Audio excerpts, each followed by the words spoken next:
I have in my hand a Sharpie, and the Sharpie is going to help me knock off a couple of things on this list you guys have already seen.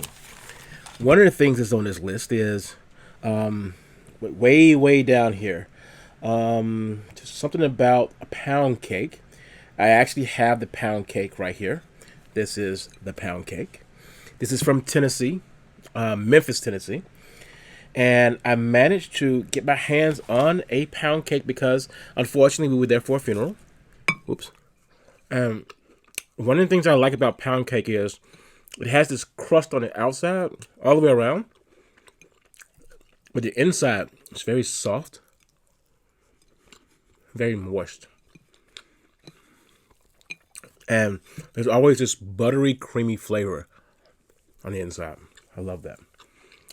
Now, me personally, I love the entire pound cake. My wife, she really only likes the inside. She doesn't really like the crust part. I love the crust part. So, the whole thing about pound cake, I don't know where it is on here, but it is on here. Unfortunately, I can't. Oh, there we go. Pound cake. Don't forget about the pound cake from Tennessee. So, I'm scratching that off the list. I am going to be talking about not CSR, but actually a little bit of a story about what happened when we went to Tennessee. We went there for a funeral. That is unfortunate. But we had to rent a car. Whenever we rent a car, my wife is always like, I hate this vehicle. I don't like it. Whatever. This car sucks. And while she's doing her thing, we hop into this Nissan Altima. I think it was like a 2023. And we started driving away. And as we're driving away, I'm listening to the engine. I'm looking at her. I'm looking at the dashboard. I'm like, something's wrong. Something's wrong. Because in my ear, I can hear something's wrong. When she hopped in there, this is the very first time she hops in the vehicle, she puts the vehicle not in D for drive, but L for low. Low is for hauling large items or whatever. She didn't realize it. Now, neither one of us are small people, but when you sit into this car, the letters are so close to the driver that you can't see that it's in the wrong gear. And then, this is the killer, then I end up switching it up, and later on, this is the then part, we attended the funeral, we went and saw the gravestones of some other people in our family, and then we were about to leave the place. As we were about to leave, she gets the car and she accidentally puts it in neutral. She turns the power on and accidentally puts it in neutral. Take in mind that her car is a hybrid EV, and in EV mode, her car has no sound, just no sound at all. Even in hybrid mode, when it's under 19 miles an hour, it has no sound. So it's common for her not to hear anything, hear an engine. So when she put the car in accidental neutral, the car just started to roll. It's rolling down the hill, and she started to panic. I can see her next to me, and I'm like, "What's wrong?" The car won't stop. And we're just going closer and closer to what looks like, she thought it was a tree, but I'm telling you, there was a playground there. We're getting closer and closer to it. And I realized, because we had this conversation about the e-brake and how annoying the e-brake is on the left-hand side. But she was hitting the regular brake and nothing was happening.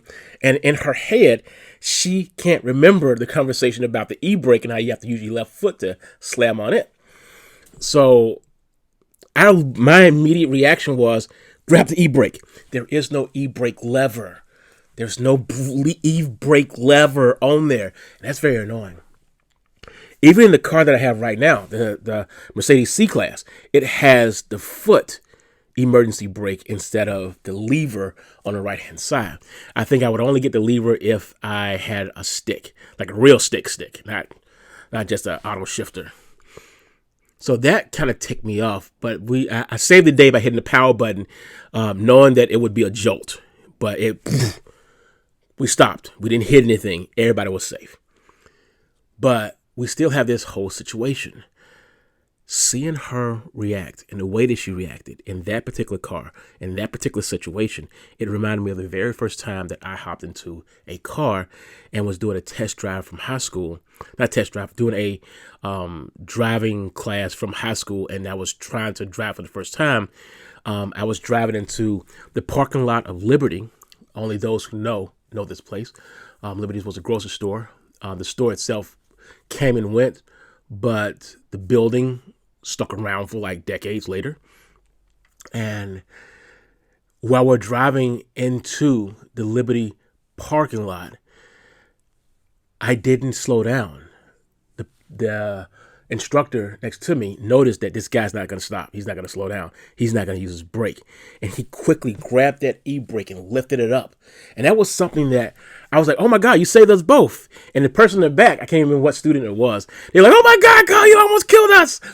Yeah, I almost killed him. But lo and behold, the Escort, Fox Body Mustang, all those cars became my favorite cars. And I've always wanted another car similar to that, but as close as possible, but not exactly those vehicles because they're not easy to get your hands on, especially now. Fast forward to now, this whole babbling conversation is about what my next car is going to be, which is the bulk of what you see over here in this section here. This section is all about show the Lancer and CSR and explain why this car might be the next real car you buy. For those who are not idiots who bought the Mitsubishi Lancer, the ones who were not idiots took the option to have the all-wheel drive upgrade. It was only a few grand more, and it's the only reason I'm looking for your car. It is the main reason why a Mitsubishi Lancer 2012 plus or minus is a good replacement for the Mercedes that I have right now. Inexpensive. We're talking about under 10. I've seen some as low as 6,000, some as 7,500, but I can get heated seats, all-wheel drive, the e-brake in the right position, and a dumb car.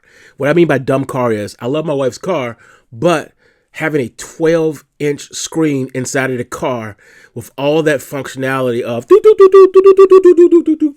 it's kind of annoying. Even though it turns black at night, it's still kind of annoying. And the car knows where you are all the time. The car is checking up. I want a dumb car. I want to go back to having a car that's only as smart as my iPhone when it's turned on. If I throw my iPhone out the car, it's no longer smart. So I'm looking at the time here. And I also said I would go absolutely ham when I bought this car. I would go on ahead in advance, buy a second set of wheels with studs on it so that I can have studded tires for the winter. That means, yes, a second set of rims and tires, stack them up like I'm a NASCAR race car rally racer or whatever, and just have them put to the side, wrapped up, ready for the next winter season, which is now. And the reason why all that came together is because I got a chance to drive in my car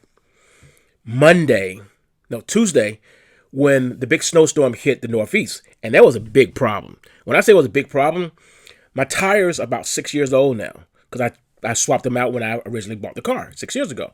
Now, the problem is, there's something in my eye. I do apologize. The problem is, the tread on the tires has gotten a little low. I never bought studded tires because there was no need. Because at that point in time, I was like, I'm driving short distances. I don't really have to do a lot of travel. I'm not going to worry about it. But now I see there is a reason to actually get studded tires and just have them sitting on the side. We have 30 seconds before we end this here. So that means that I do not explain why I like studs. The other studs in real life. That means I can scratch it off. There we go.